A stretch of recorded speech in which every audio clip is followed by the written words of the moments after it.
चला last lecture आपण इथपर्यंत बघितलं होतं, जो जी जे आणि किंवा परंतुची संकल्पना. ठीक आहे, ही संकल्पना मी एकदम व्यवस्थित तुम्हाला समजून सांगितली होती. चला आता आज थोडस पार्ट 2 बघूया. पार्ट 1 आधी व्यवस्थित बघून घ्यायचं आहे. पार्ट 1 मध्ये विद्यार्थी मित्रांनो आपण नातेसंबंध म्हणजे ब्लड रिलेशनची थेअरी बघितलेली आहे. थेअरी विदाऊट थेअरी तुम्ही पुढे जाऊ शकत नाही. त्याच्यामध्ये मी सगळ्या संकल्पना क्लिअर केलेल्या आहेत. आपले जे बेसिक रिलेशन आहेत आपण ते बघितलेले आहेत. त्याचबरोबर राईट, जो जी जे आणि किंवा परंतु फॅमिली ट्री बघितली आपण, बरोबर ना. रिप्रेझेंटेशन कसं करायचं, स्त्री पुरुष कसं रिप्रेझेंटेशन करायचं, त्याचबरोबर भाऊ भाऊ बहीण बहीण, हे सगळे जे आपले बेसिक रिलेशन आहेत तर ते कशा प्रकारे लिहायचे, तर त्या सगळ्या गोष्टीची कल्पना आपण लेक्चर नंबर 1 मध्ये बघितली. भाग क्रमांक 1. हा भाग क्रमांक 2 आहे आपला. आता इथे हेडिंग द्यायचे सगळ्यांनी, परीक्षेत विचारल्या गेलेल्या प्रश्नांचे प्रकार. तर विद्यार्थी मित्रांनो परीक्षेत कोणत्या कोणत्या प्रकारचे प्रश्न विचारले जातात हे आपण बघून घेऊया. प्रकार एक आहे विद्यार्थी मित्रांनो, दिलेल्या माहितीच्या आधारे प्रश्न सोडवणे. एखादी तुम्हाला माहिती दिलेली असते आणि त्या माहितीच्या आधारे विद्यार्थी मित्रांनो तुम्हाला प्रश्न सोडवायचे असतात. स्ट्रेट फॉरवर्ड क्वेश्चन असतात, सिंपल एका लाईन मध्ये क्वेश्चन दिलेले असतात. ठीक आहे. त्याचबरोबर दुसरा प्रकार आहे विद्यार्थी मित्रांनो सांकेतिक रक्तसंबंध, म्हणजेच कोडेड ब्लड रिलेशन म्हणतो आपण. इथे विद्यार्थी मित्रांनो आपल्याला सांकेतिक भाषेच्या स्वरूपामध्ये आपल्याला प्रश्न दिलेले असतात आणि ती सांकेतिक भाषा आपल्याला ओळखायची असते आणि त्या सांकेतिक भाषेचं अनालिसिस करून आपल्याला प्रश्न सोडवायचे असतात. तिसरा जो प्रकार आहे विद्यार्थी मित्रांनो कोड्याच्या आधारे, तर आपण म्हणतो puzzle question, right. Tricky question असतात, तुम्हाला ट्रिकच्या फॉर्मॅटमध्ये तुम्हाला प्रश्न दिलेले असतात. आणि चौथा जो प्रकार आहे याला स्टार करून घ्या, हा जास्तीत जास्त विचारला जातो. फोटोकडे बोट दाखवून किंवा एखाद्या तिसऱ्या व्यक्तीबद्दल बोलणे. एखाद्या तिसऱ्याच व्यक्तीबद्दल दिला जातो डेटा, राईट. जेव्हा दोन व्यक्ती बोलतात तिसऱ्या व्यक्तीबद्दल बोलतात किंवा एखादा फोटो असतो त्या फोटोकडे बोट दाखवत बोलतात किंवा एखादा थर्ड पर्सन असतो, तिसरा व्यक्ती असतो, त्याचं इंट्रोडक्शन करून देण्यासाठी आपण बोलतो. तर या सगळ्या गोष्टीची तुम्हाला आयडिया घेऊन प्रश्न सोडवायचा असतो. तर व्यवस्थित सगळ्यांनी लिहून घ्यायचं आहे. परीक्षेत विचारल्या गेलेल्या प्रश्नांचे प्रकार, या 4 व्यतिरिक्त तुम्हाला कुठलाही प्रश्न विचारला जाणार नाही. याच्यामधूनच तुम्हाला परीक्षेला प्रश्न येईल. ठीक आहे, राईट. व्यवस्थित लिहून घ्यायचे प्रॉपरली. चला झाला असेल सगळ्यांचं लिहून, आय होप सो झाला असेल. ठीक आहे, थोडस पुढे जाऊया आपण आता. चला प्रकार नंबर 1. प्रकार क्रमांक 1, दिलेल्या माहितीच्या आधारे प्रश्न सोडवणे. सगळ्यांनी हेडिंग लिहून घ्यायचंय, प्रकार 1, दिलेल्या माहितीच्या आधारे प्रश्न सोडवणे. चला पुढे जाऊया आता. कशा प्रकारे प्रश्न सोडवायचे बघून घ्या. काय दिले बघा मित्रांनो. पहिल्यांदा हे बघा मित्रांनो, पहिल्यांदा 2-3 क्वेश्चन बघून घ्या व्यवस्थित. ठीक आहे, आणि मग प्रयत्न करा सोडवायचा. आधी बघून घ्या कशा प्रकारे आपण सोडवतो क्वेश्चन. ए बी सी या तिघी जणी बहिणी आहेत. ए बी आणि सी या तिघी जणी कोण आहेत, बहिणी आहेत. या तिघीच्या तिघी बहिणी आहेत. ठीक आहे, म्हणजे मला काय काढायचंय, वर्तुळ काढायचंय, राईट. सर्कल, फिमेल, स्त्रीला सर्कल सांगितलं होतं मी, पुरुषाला स्क्वेअर, मेल स्क्वेअर. डी हा ईचा भाऊ असून ई ही बी ची मुलगी आहे. ई ही व्यक्ती बी ची कोण आहे विद्यार्थी मित्रांनो, मुलगी आहे. ई ही व्यक्ती बी ची कोण आहे, मुलगी आहे. आणि डी हा ईचा भाऊ आहे. डी हा ईचा भाऊ आहे. डी ही व्यक्ती ईचा कोण आहे, तर भाऊ आहे. तर ए ही डी ची कोण असेल, तर ए ही व्यक्ती डी ची कोण असेल. बघा आता ए कडे बघायचं, ए कडे बघायचं. ए ही व्यक्ती डी ची विचारली, एचं जेंडर काय, फिमेल आहे ना, स्त्री आहे ना, आन्सर स्त्री मध्ये आलं पाहिजे, आन्सर स्त्री मध्ये आले पाहिजे. आता डी कडून ए कडे जायचं. मग ए ही व्यक्ती डी ची कोण विचारले, मला सांगा डी ची आई कोण, बी, आणि बी ची बहीण कोण, ए. म्हणजे याचा अर्थ ए ही व्यक्ती डी ची कोण आहे, आईची बहीण. आईची बहीण, काल आपण बेसिक रिलेशन मध्ये सगळं बघितलंय. आईची बहीण कोण असते रे, मावशी. पर्याय क्रमांक 3 हे तुमचं अगदी योग्य उत्तर आहे. आईची बहीण कोण असतं, मावशी. हे बघा, डी ची आई बी आणि बी ची बहीण ए, म्हणजे ए ही व्यक्ती डी ची कोण झाली, डी च्या आईची बहीण, आणि आईची बहीण कोण असते, तर मावशी. काल आपण व्यवस्थित बघितलेलं आहे. ठीक आहे, लिहून घ्या, व्यवस्थित लिहून घ्या प्रॉपरली. आय होप सो समजलं असेल. नोट्स प्रॉपर बनवा. मी नेहमी तुम्हाला एकच गोष्ट सांगतो, काय सांगतो, तर नोट्स या प्रॉपर असल्या पाहिजे, नोट्स प्रॉपर बनवल्या पाहिजे, तर आणि तरच तुम्हाला परीक्षेमध्ये रिव्हिजन करते वेळेस कोणत्याही प्रकारची अडचण येणार नाही. त्यामुळे तुमच्या नोट्स एकदम प्रॉपर असल्या पाहिजे. चला जायचं पुढे विद्यार्थी मित्रांनो. चला थोडंसं पुढे जाऊयात आपण काय दिले गेले बघा आपल्या इथं. पी हा केचा भाऊ आहे सांगितलं मित्रांनो आपल्याला. पी ही व्यक्ती केचा भाऊ आहे. पी हा केचा कोण आहे, तर भाऊ आहे. ठीक आहे, त्यानंतर यस हा पीचा मुलगा आहे. यस ही व्यक्ती पीचा कोण आहे, तर मुलगा आहे. यस हा पीचा मुलगा आहे. टी ही के ची मुलगी आहे. के ची मुलगी कोण, टी आहे. टी ही व्यक्ती के ची कोण आहे, तर मुलगी आहे. ई आणि के परस्पर बहिणी आहेत. ई आणि के परस्पर कोण आहे, तर बहिणी आहेत. लिहून घ्यायचं, ई आणि के परस्पर बहिणी आहेत. तर ई चे टी शी नाते काय. ई ही व्यक्ती टी ची कोण. आता बघा, ई कडे फोकस करायचा, ई कडे फोकस करायचं, ई कडेच कॉन्सन्ट्रेशन करायचं पूर्ण. टी ची आई कोण, के, आणि आईची बहीण परत आईची बहीण मावशी. सेम उत्तर. ठीक आहे. बघा काही अवघड आहे का सांगा बरं मला, काहीच अवघड नाही. ठीक आहे. पर्याय क्रमांक 2 आन्सर काय येईल, मावशी. डायग्राम व्यवस्थित काढून घ्या विद्यार्थी मित्रांनो. ठीक आहे. चला थोडंसं पुढे जाऊया आता. बघा इथं काय दिले, डी हा बी चा भाऊ आहे. ठीक आहे. चला डी ही व्यक्ती बी चा कोण आहे, भाऊ. डी हा बी चा भाऊ आहे. ठीक आहे. एम हा बी चा भाऊ आहे. एम ही व्यक्ती देखील बी चा भाऊ आहे. ठीक आहे. चला एम हा बी चा भाऊ आहे. के हे एम चे वडील आहेत. के हे एम चे कोण आहेत, तर वडील आहेत. ठीक आहे. टी ही के ची पत्नी आहे. टी ही व्यक्ती के ची कोण आहे, पत्नी आहे. डायग्राम काढून घेतली मी. टी ही व्यक्ती के ची पत्नी आहे. तर बी चे टी शी नाते काय, बी चे टी शी नाते काय. आता बी ही व्यक्ती टी ची कोण आहे, मग सांगा मला. हे पती पत्नी आणि हे त्यांचे अपत्य, मुलं त्यांचे. पण बीचं जेंडर माहिती नाही. हे सगळे भावंड आहेत एकमेकांचे, पण बीचं जेंडर माहिती का तुम्हाला, नाही. म्हणजे याचा अर्थ, याचं जे उत्तर येईल ते काय येईल, एकतर तो मुलगा पण असू शकतो आणि मुलगी पण असू शकतो, कारण इथं जेंडरच दिलेलं नाही ना. आता बरेच जण मुलगा टिक करतील, पण तसं करू नका. लक्षात घ्या, बरेच जण काय करतील, मुलगा टिक करतील, पण तसं करू नका.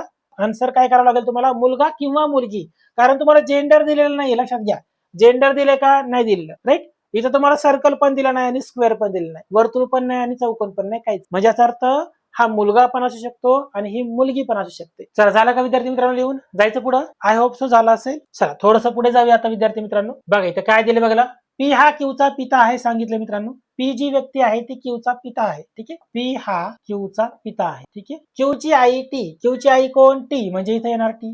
क्यूची आई टी. तिला किती मुले आहेत, 3 मुले आहेत. म्हणजे क्यू असेल आणि अजून 2 जण, क्यू आणि अजून 2 जण, अशा प्रकारे. आर हा पीच्या एकुलत्या एक, पीच्या एकुलत्या एक मुलीचा मुलगा एन. म्हणजे याचा अर्थ पीला एकुलती एक मुलगी आहे. समजा मी ते क्यू कन्सिडर केलं, असं समजा की ती मुलगी क्यू आहे, समजून घेऊ. पीची एकुलती एक मुलगी क्यू आहे, तिचा एकुलता एक मुलगा एन. पीची एकुलती एक मुलगी क्यू, तिचा एकुलता एक मुलगा एन. त्याचा जो मामा आहे तो आर आहे, त्याचा जो मामा आहे तो आर आहे. म्हणजे इथं येईल बरोबर ना. हे बघा, पीची एकुलती एक मुलगी क्यू असं समजलं मी, तिचा एकुलता एक मुलगा एन, त्याचा मामा आर, आईचा भाऊ ना, म्हणजे एनची आई क्यू. राईट. आईचा भाऊ कोण असतो, मामा. आणि पुढे मला सांगितलंय व्ही आरचा भाऊ आहे, म्हणजे आपण बरोबर चाललेलो आहे. व्ही जी व्यक्ती आहे तो आरचा भाऊ आहे, म्हणजे आपण बरोबर चाललेलो. म्हणजे याचा अर्थ क्यूचा एनशी कशा प्रकारे संबंध आहे, मग क्यूचा एनशी कसा संबंध आहे, तर आई. आन्सर काय विद्यार्थी मित्रांनो, आई. ठीक आहे. समजतंय सगळ्यांना, आय होप सो समजत असेल सर्वांना व्यवस्थित. चला जायचं पुढं. चला इथं काय दिले बघा विद्यार्थी मित्रांनो, ए हा बी चा भाऊ आहे. ए ही व्यक्ती बी चा भाऊ आहे बाबा. ठीक आहे. चला ए हा बी चा भाऊ आहे. ठीक आहे. सी हा ए चा भाऊ आहे. सी ही व्यक्ती भाऊ आहे कोणाचा, ए चा. सी हा ए चा भाऊ आहे. जी ही व्यक्ती ए ची आई आहे. ए ची आई कोण आहे, तर जी आहे. जी ही व्यक्ती ए ची आई आहे. एच आणि सी विवाहित आहेत. एच आणि सी विवाहित आहेत, म्हणजे एच फिमेल येईल बरोबर. तर एचचा बीशी कसा संबंध, आता एचचा बीशी विचारले मला, बीचा एचशी नाही विचारलं. एच कडे फोकस ठेवायचा. बीचा भाऊ सी आणि भावाची पत्नी कोण असते, वहिनी. भावाची पत्नी वहिनी. झालं, मी काल शिकवले सगळं. ठीक आहे. मागच्या लेक्चर मध्ये बघा तुम्ही, उत्तर काय येईल, वहिनी. व्यवस्थित लिहून या, नोट्स प्रॉपर बनवा. चला थोडस पुढे जाऊया आता. काय दिलं बघा, ए सी चा भाऊ आहे. ए सी चा भाऊ आहे. ई सी चा भाऊ आहे. ई ही व्यक्ती पण सी चा भाऊ आहे. एस ई चे वडील आहेत. यस हे ई चे वडील आहेत. ठीक आहे. आर यस ची पत्नी आहे. यस ची पत्नी कोण आहे, तर आर आहे. यस ची पत्नी आर आहे. तर सी चा आरशी कसा संबंध आहे, बघा सेम प्रश्न आहे. सेम प्रश्न आहे, मागचा असाच सेम प्रश्न आपण सोडवला आहे. जेंडर माहिती का, नाही, मुलगा किंवा मुलगी, मुलगा किंवा मुलगी. झालं. ठीक आहे. जेंडर माहिती नाही आपल्याला, डायग्राम व्यवस्थित काढून घ्या प्रॉपरली. चला थोडंसं पुढे जाऊया विद्यार्थी मित्रांनो. बघा इथे काय दिलंय, क्यू ची आई आर ची बहीण आणि यश ची मुलगी. आता वाक्य नीट समजून घ्या. क्यू ची जी आई आहे, क्यू ची जी आई आहे ती आर ची बहीण आहे. क्यू ची आई ही आर ची बहीण आहे. नीट वाक्य समजून घ्या. क्यू ची आई ही कोण आहे, आर ची बहीण आहे आणि यश ची मुलगी. म्हणजे हे सगळं क्यूच्या आई बद्दल बोललं जात. क्यू ची आई ही आर ची बहीण आणि यश ची मुलगी आहे. पुढे एन ही आर ची मुलगी, एन ही व्यक्ती आर ची मुलगी. ठीक आहे. आणि एम ची बहीण, आणि एम ची बहीण. म्हणजे आता एन बद्दल बोललं जाते. एन ही आर ची मुलगी आणि एम ची बहीण. ठीक आहे. तर यमचा यशशी कसा संबंध आहे, यमचा यशशी कसा संबंध आहे बघा. आता यशचं जेंडर दिलेलं नाहीये, आरचं जेंडर राईट मेल फिमेल काहीच माहिती नाहीये, स्त्री आहे का पुरुष आहे काहीच माहिती नाहीये. यम बद्दल पण काय आयडिया नाही. आन्सर काढता येईल का, नाही काढता येणार. डेटा अपुरा. सरळ सरळ आन्सर काय टिक करणार विद्यार्थी मित्रांनो, डेटा अपुरा. कारण आपलं जेंडर दिलेलंच नाहीये. राईट, मेल फिमेल काहीच माहिती नाहीये. ठीक आहे. राईट. चला मित्रांनो थोडंसं पुढे जाऊया. चला काय दिले गेले बघा, कल्याणी ही वीणाची सासू आहे. ठीक आहे. चला कल्याणी ही व्यक्ती वीणाची सासू आहे बाबा. म्हणजे वीणा मला इथे घ्यावं लागेल असं बरोबर. वीणाच्या हसबंडची आई, विनाचे हे पती आणि त्याची आई. इथं कोण येईल? कल्याणी. इथं येईल कल्याणी. म्हणजे कल्याणी ही विनाची सासू झाली, जी अशोकची वहिनी आहे. जो जी जे सांगितलं होतं वाक्यात जेव्हा जो जी जे येतं तर ते कोणासाठी असतं? सेकंड पर्सन, दुसरा व्यक्ती. सेकंड पर्सन म्हणजे कोण असतं? दुसरा व्यक्ती, बरोबर ना? म्हणजे ते विनासाठी. म्हणजे वीणा ही अशोकची वहिनी झाली ना. वीणा ही अशोकची काय झाली विद्यार्थी मित्रांनो? वहिनी झाली. वीणा ही अशोकची काय झाली? वहिनी झाली ना. वीणा ही अशोकची वहिनी झाली. पुढे धीरज हे सुदीपचे वडील आहेत. जो, परत जो आलं बघा. वाक्यात जेव्हा जो जी जे येतं तर ते कोणासाठी असतं? Second person, Sudeep. म्हणजे सुदीप हे अशोकचा एकुलता एक भाऊ आहे. म्हणजे सुदीप इथं. सुदीप हा अशोकचा एकुलता एक भाऊ आहे आणि धीरज हे त्याचे वडील आहे. ही डायग्राम अशी. प्रॉपर तुम्हाला लँग्वेज समजली पाहिजे. जो जी जे, त्यामुळे मी काल व्यवस्थित शिकवले तुम्हाला. आणि किंवा परंतु पहिला पर्सन, जो जी जे दुसरा पर्सन है ना. तर विचारला काय विद्यार्थी मित्रांनो मला? कल्याणीचा अशोकशी कसा संबंध आहे? सांगा, कल्याणीचा अशोकशी कसा संबंध आहे? मग कल्याणी अशोकची कोण झाली बरं? आई आहे ना. आई झाली की नाही? पर्याय क्रमांक सी. चला, समजत असेल सगळ्यांना? I hope so. व्यवस्थित डायग्राम काढून घ्यायची, नोट्स व्यवस्थित बनवणे. लेक्चर मध्येच नोट्स प्रॉपर बनवायच्या. ठीक आहे, चला जायचं पुढे विद्यार्थी मित्रांनो. आय होप सो लिहून झालं असेल सर्वांचं. चला थोडंसं पुढे जाऊया विद्यार्थी मित्रांनो. आता आपण चला काय दिले गेले बघा आपल्याला. शोभा ही आशिषची भाची आहे सांगितलं आपल्याला. ठीक आहे, चला आशिषची भाची कोण? शोभा. आशिष इथं घेतला मी. आशिषची जी भाची आहे ती शोभा, म्हणजे आशिषच्या भावाची किंवा बहिणीची कोणी असो, ही शोभा इथं आली.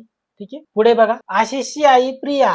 आशिषची आई कोण? प्रिया. इथं आली प्रिया. ठीक आहे, प्रिया. कमलाचा नवरा हरी आणि कमला ही प्रियाची आई. कमला ही प्रियाची आई. कमला इथं आहे. जी कोण आई आहे? प्रियाची आई. आणि कमलाचा नवरा कोण? हरी. हरी इथं आहे. कमलाचा नवरा हरी इथं आला. ठीक आहे, आणि कृष्णा ही हरीची सासू. म्हणजे बघा पुढे डायग्राम चालली. कृष्णा ही हरीची सासू म्हणजे कृष्णा इथं आलं पाहिजे. हरीची सासू कृष्णा. तर शोभाचा हरीशी कसा संबंध आहे? शोभाचा हरीशी कसा संबंध? आता मला सांगा, हरीची मुलगी प्रिया. ठीक आहे, मुलीची मुलगी किंवा मुलगा आणि त्याची मुलगी, म्हणजे पहिलं जनरेशन, दुसरं जनरेशन आणि हे तिसरं जनरेशन. म्हणजे आन्सर काय यायला पाहिजे? नातवाची. हा नातू आहे ना. नातवाची मुलगी. नातवाची मुलगी. नातवाची मुलगी हा नातू झाला ना. हरीचा नातू हा झाला ना. नातू किंवा नात. ठीक आहे, नातवाची मुलगी कोण? मग शोभा. समजून घ्या नीट प्रश्न. लेंथ मोठी आहे प्रश्नाची फक्त, पण प्रश्न सोपा आहे. ठीक आहे, त्यामुळे प्रश्नाच्या लेंथ वरती जायचं नाही. प्रश्न जितका मोठा असतो तितका सोपा असतो, लक्षात घ्या. चला व्यवस्थित लिहून घ्यायचे सर्वांनी प्रॉपरली. चला थोडंसं पुढे जाऊया विद्यार्थी मित्रांनो. आपण पी हा क्यू आणि आर चा भाऊ आहे सांगितले. ठीक आहे, चला पी हा जो आहे, पी व्यक्ती जो आहे तो भाऊ आहे कोणाचा? क्यू आणि आर चा. क्यू आणि कोणाचा? तर आर चा भाऊ. ठीक आहे, यस ही आर ची आई आहे. यस ही व्यक्ती आई आहे आर ची. त्यानंतर टी हा पी चा पिता आहे. टी ही व्यक्ती पी चा पिता आहे. ठीक आहे, चला काढलं. म्हणजे याचा अर्थ हे दोघ जण काय झाले? नवरा बायको झाले, बरोबर ना. पती पत्नी, कारण हे त्यांचे अपत्य झाले. तर खालीलपैकी कोणते विधान निश्चितपणे सत्य असू शकत नाही सांगितले. म्हणजे ते निश्चितपणे सत्य असू शकत नाही म्हणजे चुकीचं पाहिजे थोडक्यात. ठीक आहे, पहिलं काय? टी हा क्यूचा पिता आहे. यस, टी हा क्यूचा पिता आहे, हे तर निश्चितपणे बरोबर आहे. यस ही पी ची आई आहे, बरोबर. यस ही पी ची आई आहे, निश्चितपणे बरोबर आहे. टी हा यसचा पती आहे, बरोबर. आताच सांगितलं हे दोघ जण पती पत्नी झाले, निश्चितपणे बरोबर आहे. क्यू हा टीचा मुलगा आहे. हा इथं बघा, क्यूचं जेंडर दिले का? तो मुलगा पण असू शकतो किंवा मुलगी पण असू शकते. निश्चितपणे नाही सांगू शकत, मुलगा किंवा मुलगी. लक्षात, म्हणजे पर्याय क्रमांक डी हे तुमचं या प्रश्नाचं विद्यार्थी मित्रांनो अगदी बरोबर उत्तर येईल. कारण ही जी व्यक्ती आहे, क्यू जी व्यक्ती आहे, तो मुलगा पण असू शकतो आणि मुलगी पण असू शकते. ठीक आहे, चला व्यवस्थित लिहून घ्यायचे सर्वांनी. नोट्स या प्रॉपर बनवायच्या. ठीक आहे, नोट्स या प्रॉपरच असल्या पाहिजे, व्यवस्थित एकदम. चला थोडंसं पुढे जाऊया विद्यार्थी मित्रांनो. पी हा क्यूचा मुलगा आहे. चला, पी ही व्यक्ती क्यूचा मुलगा आहे. ठीक आहे, क्यू आणि आर एकमेकांच्या बहिणी आहेत. क्यू आणि आर एकमेकांच्या काय आहेत? तर बहिणी आहेत. टी ही आर ची आई आहे. टी ही व्यक्ती आर ची आई आहे. ठीक आहे, जर यस हा टीचा मुलगा असेल, टीचा मुलगा कोण? जर यस असेल म्हणजे हे बहीण भावंड झाले सगळे, बरोबर ना. पुढे, तर खालीलपैकी कोणते विधान बरोबर आहे? पहिलं, टी हा क्यूचा भाऊ आहे. टी हा क्यूचा भाऊ आहे का? नाही, हे चुकीचं विधान आहे, दिसतंय आपल्या डायग्राम मध्ये. यस हा पीचा चुलत भाऊ आहे. यस हा पीचा चुलत भाऊ नाही, चुकीचं आहे. क्यू आणि यस बहिणी आहेत नाही, क्यू बहीण आहे, यस हा भाऊ आहे. आणि यस हा पीचा मामा आहे, यस हे बरोबर आहे. यस हा पीचा मामा आहे ना. हे बघा पीची आई कोण, क्यू, आणि आईचा भाऊ कोण असतो, यस हा क्यूचा भाऊ आहे, म्हणजे आईचा भाऊ कोण असतो तर मामा असतो. म्हणजे पर्याय क्रमांक 4 विद्यार्थी मित्रांनो या प्रश्नाचं अगदी योग्य उत्तर ऑप्शन 4. समजतंय? व्यवस्थित डायग्राम ड्रॉ करून घेणे. चला जायचं पुढे विद्यार्थी मित्रांनो. पुढचा प्रश्न, चला क्यू ही ए ची मुलगी आहे सांगितलं आपल्याला विद्यार्थ्यांनो. क्यू ही ए ची मुलगी आहे, क्यू ही ए ची मुलगी आहे, ठीक आहे. जे हा क्यूचा भाऊ आहे, जे ही व्यक्ती क्यूचा भाऊ आहे. जे हा आर चा मुलगा आहे, जे हा आर चा मुलगा, बरोबर. जे हा यसचा पिता आहे, जे हा यसचा पिता आहे. जर ए ही क्यूची आई आहे, ए ही व्यक्ती क्यूची कोण आहे तर आई आहे, ए ही व्यक्ती क्यूची आई आहे, राईट. म्हणजे आर हे वडील होतील, बरोबर ना. हे दोघ जण पती पत्नी होतील ना, कारण हे बहीण भाऊ आहे. तर आर चा यशशी कसा संबंध आहे, आर चा यशशी विचारले. चला आरचं जेंडर तर माहितीच आपला, यशचे वडील जे, आणि जे म्हणजे वडिलांचे वडील आर, जेचे वडील आर, वडिलांचे वडील कोण असतात आजोबा. चला काहीच अवघड नाही, लक्षात घ्या. पर्याय क्रमांक बी हे तुमचं अगदी योग्य उत्तर, काहीच अवघड नाही. पर्याय क्रमांक बी. समजतंय सगळ्यांना व्यवस्थित? आय होप सो सर्वांना समजत असेल अशी मी आशा करतो, ठीक आहे. चला एक लास्ट क्वेश्चन घेऊ आपण आजच्या सेशनचा. चला काय दिले बघा विद्यार्थी मित्रांनो. क्यू ही यल ची नात आहे दिली. क्यू ही व्यक्ती कोण आहे, नात आहे. कोणाची, यलची नात आहे, बरोबर. आणि यम हा यलचा एकुलता एक मुलगा आहे. मग यलचा एकुलता एक मुलगा यम, म्हणजे याचा अर्थ काय करणार मी बघा, यलचा एकुलता एक मुलगा काढणार मी यम, बरोबर. आणि इथे येईल क्यू. यलची ती नात आहे ना, आणि यल हा पुरुष आहे सांगितलं. यल ही व्यक्ती काय, पुरुष आहे, बरोबर. मग मला सांगा विद्यार्थी मित्रांनो, यलचा क्यूशी कसा संबंध असेल तर बघा, वडिलांचे कोण, वडील, वडिलांचे वडील कोण असतात आजोबा. झालं, मी आताच सांगितलं ना विद्यार्थी मित्रांनो तुम्हाला, वडिलांचे वडील कोण असतात तर आजोबा. झालं, इतकं तर सोपं डायग्राम होतं. इथं आपण काय करतो, विनाकारण जास्त वेळ वाया घालवतो, कन्फ्यूज होतो. तर कन्फ्यूज नाही व्हायचं, properly step by step question सोडवायचा, बरोबर आन्सर, ठीक आहे. लिहून घ्या. चला सर्वांना इथपर्यंत समजलं असेल अशी मी आशा करतो. तर हा आपला टाईप नंबर 1 होता, प्रकार 1, दिलेल्या माहितीच्या आधारे प्रश्न सोडवणे. ही अशी माहिती दिली असते, त्याच्या आधारे तुम्हाला डायग्राम काढायची आणि डायग्राम नुसार तुम्हाला प्रश्नाचे उत्तर द्यायचे. खूप कॉम्प्लिकेटेड प्रश्न नसतो, स्ट्रेट फॉरवर्ड असतो. एका लाईन मध्ये असे क्वेश्चन दिलेले असतात आणि तुम्हाला डायग्राम थ्रू आन्सर काढायचा. हा आपला प्रकार नंबर 1 होता विद्यार्थी मित्रांनो. नेक्स्ट लेक्चर मध्ये आपण प्रकार नंबर 2 आणि 3 कंटिन्यू करू. तोपर्यंत मित्रांनो अभ्यास करत राहा. Thank you so much.